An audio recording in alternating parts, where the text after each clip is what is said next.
No, I thought that was for me. I was very unhappy.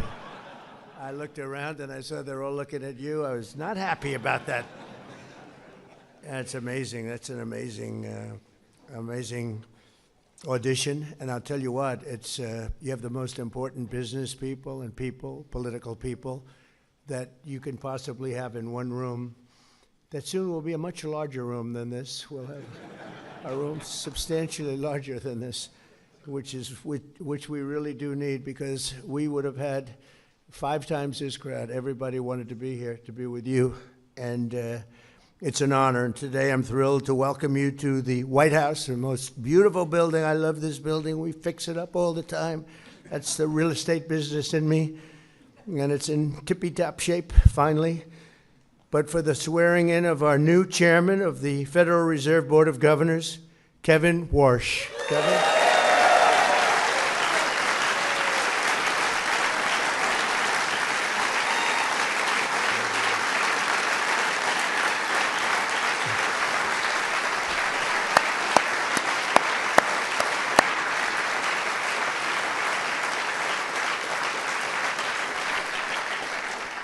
And I expect he will go down as one of the truly great chairmen of the Federal Reserves that we've ever had. I really believe that. I think he's got abilities that very few people have. Covers a lot of territory, and he's respected by everybody, and that's so important in that position. Congratulations to Kevin and to his wonderful wife, Jane. Jane, thank you very much. Fantastic. And to your very beautiful family. You have a beautiful family. Congratulations. It's a big deal. We're honored to be joined by some incredible people. Our Speaker of the House, Mike Johnson, who is doing an unbelievable job. Mike, thank you very much. He's working very hard on the Save America Act, but I will not say that. He'll get it done, too. He gets everything done. Thanks, Mike. Supreme Court justices, and they are great, Clarence Thomas and Brett Kavanaugh. Okay.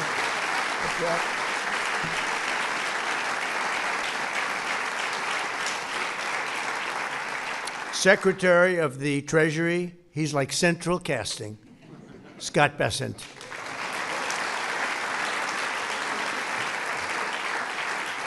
If we do a movie on someday we're going to need a Secretary of the Treasury. We're starring him, I think. We'll put him in there, right?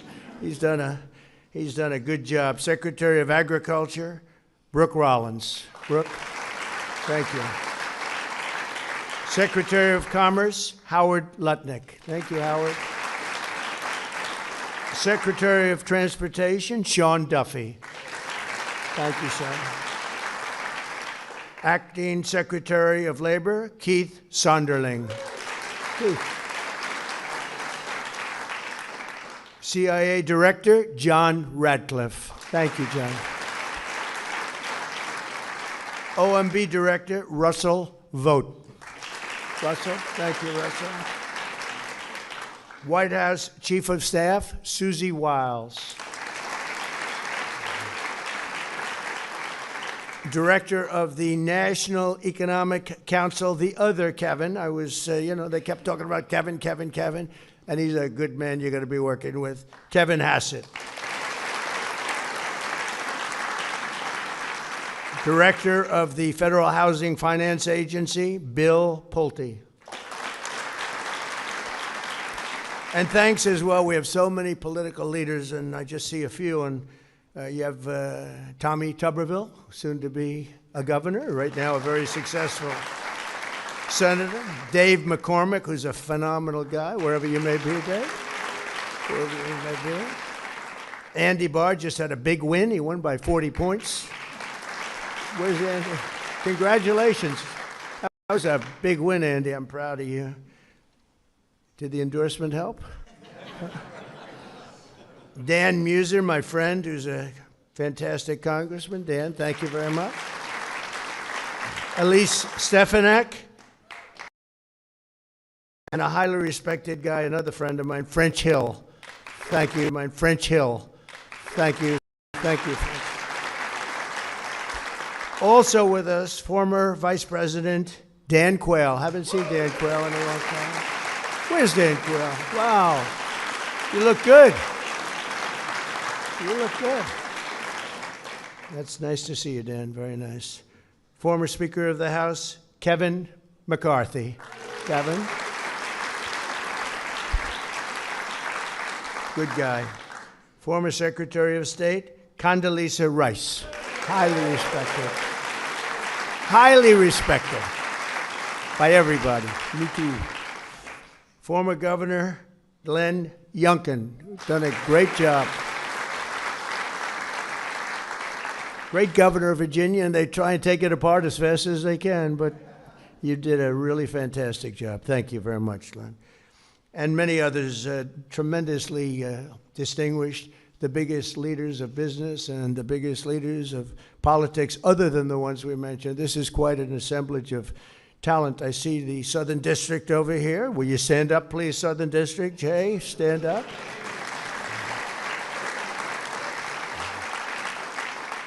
And I don't know if our acting Attorney General is here. He's pretty busy. He's kept very busy. So if he is, or if he isn't, I'll just tell you he's doing a very good job working together, right? He's doing a great job, actually. So no one in America is better prepared to lead the Federal Reserve than Kevin Warsh. Kevin received a degree in public policy from Stanford University and then earned a JD from Harvard Law School. He studied under the renowned economist Milton Friedman and was mentored by the legendary Secretary of the Treasury and Secretary of State, George Shultz, all legendary names, really. Kevin has worked at the highest levels of the financial world as an executive in the private sector. He did very well, and he served at the highest reaches of government as a senior economic advisor in the White House. He knows the White House very well. He's walking through the White House. He's pointing things to me that I didn't even know. At the age of 35, he became the youngest ever Federal Reserve governor. For the past 15 years, Kevin has been a fellow at Stanford's Hoover Institution, and his credentials really are second to none when you hear them, and there's plenty more. I know that Kevin has the deepest respect and reverence for the institution he will lead starting today. We're so lucky to have him. The Federal Reserve is a pillar of the world financial system and the most important central bank anywhere in the world, with a history stretching back more than 100 years. It is truly the institution that's most looked to and most respected, and it's now taken on a new and even higher respect, in my opinion. And honestly, I really mean this. This is not said in any other way. I want Kevin to be totally independent. I want him to be independent and just do a great job. Don't look at me. Don't look at anybody. Just do your own thing and do a great job, okay?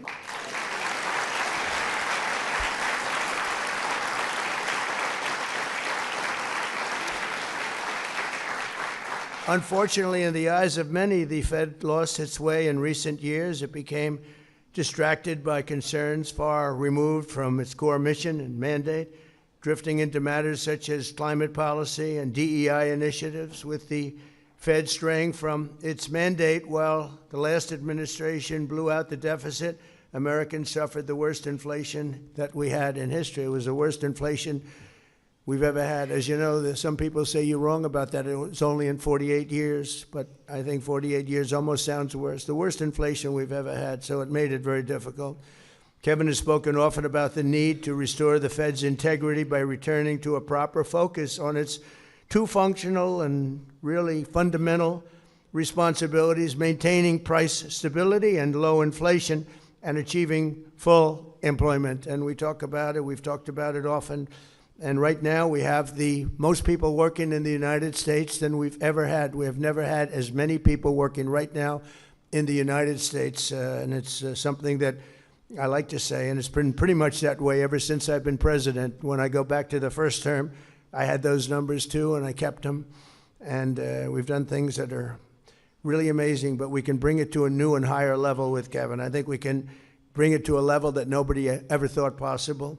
By following through on this vision, Kevin will restore confidence in the Fed, which is so important, and among Americans all across the political spectrum and people from all over the world. And they're going to be looking to Kevin probably and possibly more than any other person that's had your esteemed position before. I think that's true, Kevin. You got a lot of people watching. I fully expect that with the greatest Fed chairs before him, Kevin will safeguard the Fed's integrity. They'll make their own decisions and hopefully make them well, but they'll be listening to Kevin all the way. I really believe that. Even if they're from a somewhat different persuasion, they're going to be listening to him out of respect, because everybody respects him. Thankfully, unlike some of his predecessors, Kevin understands that when the economy is booming, that's a good thing. We don't have to go crazy. Just let it boom. We want it to boom. We want it to be like nobody has ever had before, because we do have some debt we'd like to take care of. And the way you do that is through growth. We're going to grow our way out of it so fast. And Kevin's somebody, and I feel strongly also, we don't want to see it stifled. We want to stop inflation, but we don't want to stop greatness. And so that's really a very good thing, a very positive thing, and that's what he's looking to do. He's looking to do positive economic growth. It's so important. And as we discussed, economic growth doesn't mean inflation. It can be just the opposite, actually. But economic growth does not mean inflation. You don't have to stop the world because you're doing well. Kevin's also said that he'll bring much-needed reform and modernization, transforming obsolete data collection methods, rolling back reliance on inaccurate models, and curtailing the Fed's practice of issuing so-called forward guidance. They want to do things on that. I guess it's a little complex subject, but it's something that Kevin knows about better than probably anybody here. He has the temperament and leadership abilities to foster collaboration among the entire board, and I know he will welcome robust debate. In his mission to keep prices stable and employment high, Kevin will have the full support of my administration. Every one of these people felt, including Kevin, by the way, felt so strongly about this choice.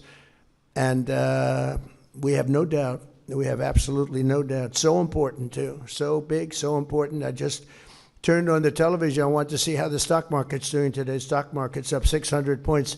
That means they like you. If they didn't like you,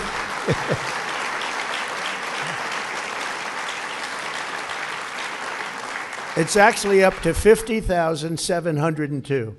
So that's as of about 12 minutes ago. Now, who knows? But I think it can only go up. I think with you, it's only going to go up. That was a number that nobody thought was reachable during my entire 4 years. If you look at some of the great pundits, they said, well, 50,000 would be impossible during the 4 years, but sometime after, we hit it in the first year, but now we're really hitting it.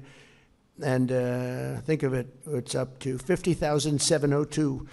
And S&P likewise set a new record today. They both set new records today, and boy, that's something good. But you're going to bring it to a much different level, believe me. It's good, but it can go much better, and that's what I think you're going to do. In my first year, we passed the largest tax cuts in American history, the largest regulation cuts in American history, and the largest spending cuts in American history, all things that are so important to greatness. And last year, we slashed the budget by almost $500 billion. At the same time, our military was at $1.2 trillion, and we'll be doing the one thing we are going to be doing is, and we build everything in America, we build it here. It's jobs, jobs, jobs, but it's also strength, strength, strength. We're going to be submitting a military budget for $1.5 trillion. We have the greatest military in the world. I built it during my first term. I didn't know we'd be using it so much in my second term, but they gave away a little bit of it during somebody else's term, foolishly, but it's a very small part relative to the whole. But we have the greatest military in the world. I was with President Xi, and I said to him, we have the greatest military in the world, and he actually didn't agree. We had a great meeting. He actually didn't disagree with me on that very much, I will tell you. But we really do. What we've done in Venezuela, you see, what we've done to Iran. Iran is dying to make a deal. We'll see what happens, but we hit them hard, and we had no choice because Iran cannot have a nuclear weapon. They cannot have it.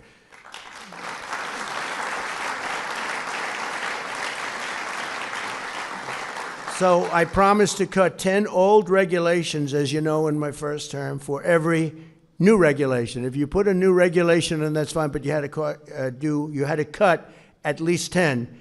And so far, and I did that, it was actually 1 to 12, so I did a little bit better. So far, we're blowing it away this year. So far, it's 1 for 129. In other words, we're cutting 129 regulations that we put in, so that's music to your ears. We don't even have to go through Congress for that. It's a lot easier. If I do it, it's a lot easier. But all of these actions are aimed at lowering costs, creating jobs, and driving economic growth. Jobless claims recently hit the lowest level since 1969. Under our leadership, 5 million people have been lifted off of the food stamps. Think of that, just in a short period of time. More Americans are working today, as I said, than ever before. And very importantly, 100% of the net new jobs under this administration have been created in the private sector, which is a number that nobody's ever achieved. Think of that, they're all in the private sector, and we did get rid of a lot of government jobs. You had jobs where there were 10 people for every single job and every single event, and they were doing all the same thing, or they weren't doing very much. And they didn't like me for a while, and now they're all working at private sector jobs, and they're making double, triple, quadruple the pay, and they're loving life, and they're loving going to work. And it was a painful experience cutting that many people from the federal government, but it's been amazing, and you just can't have that. You can never make a country, as I say, great again if you're going to have all government jobs. We're all private jobs, and the jobs are coming. We're building more plants, more equipment than anybody any president's ever done, any administration's ever done. And the number I like the best is we have $18 trillion being invested in the United States for 11 months, not 12. We haven't gotten the results from 12 yet. We're pretty new. But in 11 months, we have $18 trillion being invested, with a T, being invested in the United States. And the record was $3 trillion many years ago by a different country that I actually just left. Starts with a C, but we have, and that was 3, and we're at 18 trillion. We're building factories, car plants, everything, AI, everything, all over the country. Nobody's ever seen anything like it. And I have to say, I have to give the credit to I used to say it was my favorite word of all, but I got in such trouble because when I said tariff is my favorite word, the media went crazy. They said, what about your wife, your family? What about God? What about religion? So I said, okay, good. I'll make it my 5th favorite word, right? But because of tariffs, we have tremendous amounts of, the car companies are all coming back. They left us for 35, 40 years. They left us. We will have 50% of the chip making capability of who that man right there is. Stand up, will you please? But is that right? We're going to have 50% by the time I leave office, and maybe more than that. They're moving in from Taiwan, they're moving in from other places, and they're building in Arizona in particular, in that particular case. But between the auto plants, we have more auto plants under construction now than we've ever had before. We went many years and there was no plant built. And it's all due to what we did with tariffs, I guess November 5th, but all because of the tariffs and what they've done, used properly, used judiciously. So it's really something special. So we have all these plants under construction. They'll be completed over the next year and a half, and you're going to see numbers like we've never seen in this country before. No country has ever seen the kind of numbers you're going to see. And we have some of the people in this room, I look at them, some of the geniuses that are building those plants. A plant used to cost, if you built a shopping center, it would cost $50 million a nice center, but $500 million a giant, beautiful center. These people are investing. You're going to have to look in $50 billion on a building for AI. $50 billion. I say, how big is it? Well, it goes 3 miles by 5 miles. In other words, you drive 3 miles, 5 miles. But it means jobs, and it's got tremendous potential for a lot of things. But when you talk about growth, no country will see, and you'll start to see that very soon, no country will see the growth that we're going to experience, and that we're already experiencing, but that we're going to experience. And one of the things that you see early on is we have the highest number of construction jobs we've ever had, and that's because they're building all of these plants, the auto plants, all of these plants are being built, including medical. Medical is pouring back in. Eli Lilly and so many of they're building 6 here. We learned during COVID, it's not good to be held hostage by foreign countries. We're building all of these plants here Lilly, Pfizer, all of them, they're all building tens of billions of dollars worth of medical plants. We're going to have almost all of our medicines made in our country, which is a really good thing to have. During 4 years of Biden, our country secured less than $1 trillion. Think of that, though, and we're doing $18 trillion, and everyone's talking about that because nobody's ever seen anything like it. And a short time ago, and I say this often, the King of Saudi Arabia said to me 2 years ago, he said, I was over there, and by the way, they invested $2 trillion, but I was over talking to him, getting him to invest a lot of money in our country, and he said, you know, President, 2 years ago you were a dead country, and today you're the hottest country anywhere in the world. We're the hottest country anywhere in the world, and we're going to need guidance, and you're going to give us that guidance. But all of the things that we've done, numbers that have tripled and quadrupled, and we need a really steady hand at probably, maybe in many ways, the most. I don't know, I have two great justices of the Supreme Court here, so I have to say, I don't know which is more important, being a justice of the Supreme Court or your job. I'm not sure about that. I'm not sure. I think I'd rather be a justice between you and I. It might be easier. You're going to find out. You'll be saying that. Well, that's a very easy job. With the support and strong and wise chairmanship at the Federal Reserve, so important, America's future will truly be unlimited with Kevin at the helm. And he's off to an incredible start with his family, with his education, with his background, with all of the things he's done. He's respected by everybody. So important is to have that level of respect where you can walk into a room and people will listen to you, as opposed to walking into a room and not having that kind of persona. He has a persona like nobody else. So I just want to say congratulations, Chairman Warsh. You are really a special person in getting this job. The people that wanted this job, the most highly trained, highly educated, some of the greatest credentials I've ever seen. And as far as I'm concerned, nobody was even close. And I just want to congratulate you. And I'd like to ask, if I might, Jane to step forward, and our very highly respected Justice Clarence Thomas to come up and swear in. Give him a good oath, if you would care, because Clarence, we need a really good oath delivered here. Okay, thank you very much. Thank you. Please. I do solemnly swear. I, Kevin Warsh, do solemnly swear. That I will support and defend the Constitution of the United States. That I will support and defend the Constitution of the United States. Against all enemies, foreign and domestic. Against all enemies, foreign and domestic. That I will bear true faith and allegiance to the same. That I will bear true faith and allegiance to the same. That I take this obligation freely. That I take this obligation freely. Without any mental reservation or purpose of evasion. Without any mental reservation or purpose of evasion. And that I will well and faithfully discharge. And that I will well and faithfully discharge. The duties of the office on which I'm about to enter. The duties on the office upon which I'm about to enter. So help me God. So help me God.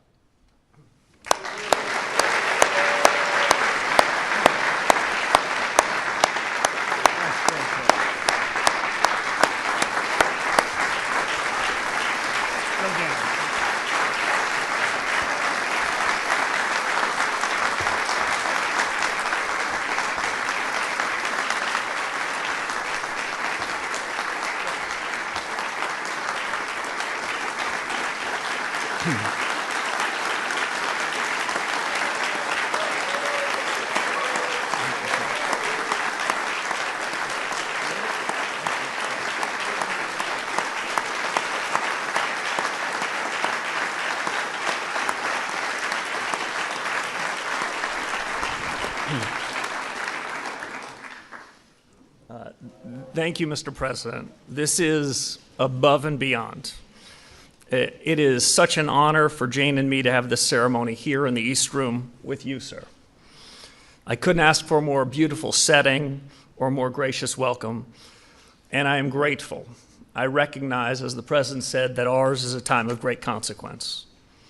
It's also a great honor for me to have the oath of office administered by one of the great and longest-serving public servants, a brilliant and independent thinker, a man dedicated to our Constitution, and no less important, a joyful and collegial presence on our highest court, my esteemed friend, Justice Clarence Thomas.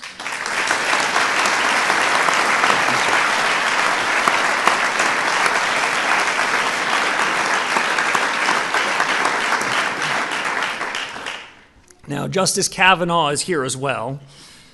We served as young staffers a full generation ago in this building, and I shouldn't be speaking for another justice, but I will tell you something that I always felt, that Justice Kavanaugh and I felt the majesty of this place where we're now sitting. And we counted ourselves blessed and grateful to serve the nation we love and to do it in your building, sir. And of course, I must thank Leader Thune, Chairman Tim Scott, and his fellow members of the Banking Committee who saw me through the Senate confirmation. My whole family and I are joined by many others here today who I'm honored to call friends and colleagues, mentors, confidants. Their presence means a lot to me, and I think it means a lot to the President too. It's the honor of a lifetime to be called back into public service. And with this oath, I've accepted a high and solemn responsibility. At the swearing in of Alan Greenspan at this very place in 1987, President Ronald Reagan called the chairmanship of the Federal Reserve a, quote, great role in American life. I've known 5 of my predecessors in this job, some of them quite well, but Chairman Greenspan was the first to tell me and show me what this role demands. He recently marked his 100th birthday, and although he can't be here, I'm thinking about him today too.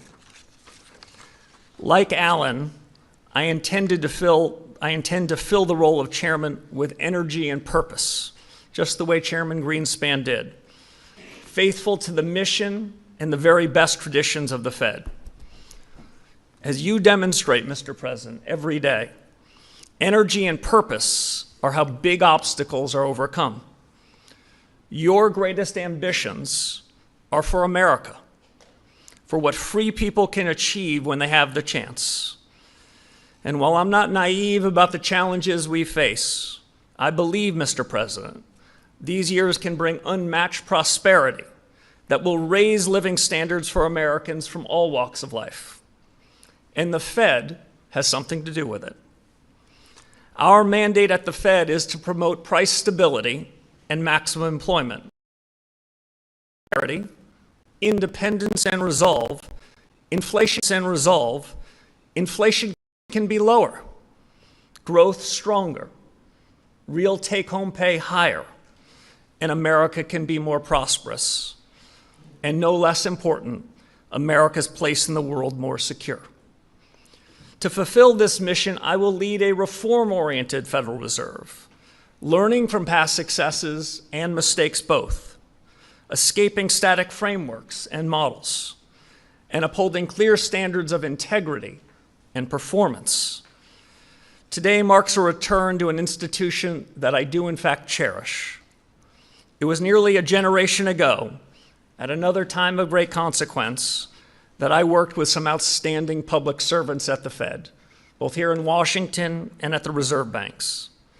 My goal now is to create an environment in which the best people can do their life's best work, and to face every challenge in the spirit of common purpose and devotion to the national interest, in a word, to excellence. These duties are now mine, Mr. President, because of the trust you have placed in me. I accept them with gratitude and will strive every day to serve our fellow citizens well. And in final, I'll just say I'm going to look around and try to hold on to this special moment. But after we leave this stage, the real work begins. So let's begin that work. It's an honor. Thank you again, Mr. President.